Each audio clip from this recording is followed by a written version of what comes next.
Ayan, ang ganda na naman ang comment ni ma'am. Basahin niyo po. Ma'am, simula po nung dumating si Buena Fortuna sa bahay, sunod-sunod po ang swerte namin, mapa financial, health at kahit anong aspeto. Yes, totoo po yan. Pagka po na dumaan sa FYP nyo ito o kaya mapanood nyo po itong video na to, i-claim nyo na po agad. Mayaman na ako, maswerte ako, ganun po. And lahat ng hihilingin ko is natupad na, ganun dapat po. Pagka nakita nyo pa lang to, wag po kayong mag-iisip na yung sasabihin nyo, hindi naman yan totoo. Kasi po pagka ganun ang isip nyo, may limiting beliefs kayo, kahit ano pa po yung hilingin nyo, hindi talaga yan mangyayari. Lalo na po, kung iniisip nyo na bakit hanggang ngayon wala pa, bakit ang tagal ko na umorder hanggang ngayon, di pa ako sinuswerte.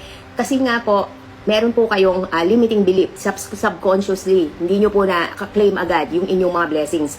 Kailangan po pagka po halimbawa ito, si Buena Fortuna po kasi is ginagrant niya yung wish, depende po sa intention mo. Eh kung halimbawa po pag nakita nyo siya and nasa isip nyo, kahit po sinasabi nyo na nagwi-wish na kayo sa kanya, pero sa isip nyo, parang bagal na bagal kayo, tapos sabi bakit hanggang ngayon wala pa, bakit hanggang ngayon wala pa, yun po yung na-attract niya yun po yung na-attract nyo, yung hindi po agad ibibigay sa inyo, kasi yun po ang iniisip nyo eh.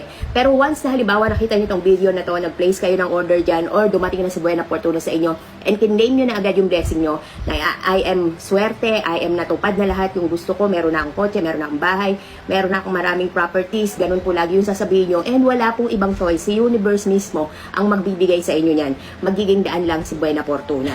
So kailangan po talaga baguhin yung subconscious nyo, and ito si Buena Fortuna nga po, wala siyang tinitignan na aspeto o kaya category ng buhay mo or ng aspeto ng buhay mo talaga, kahit anong klaseng tao ka pa and kahit anong wish mo sa kanya, basta talagang yung intention mo yung tinitignan niya. Lalo na po pagka kinlay mo agad, yun po talaga agad ang marireceive nyo. So maganda po yan, eto nakita nyo, ang dami kong Buena Fortuna, dito po yan sa sala namin, nakatapat siya.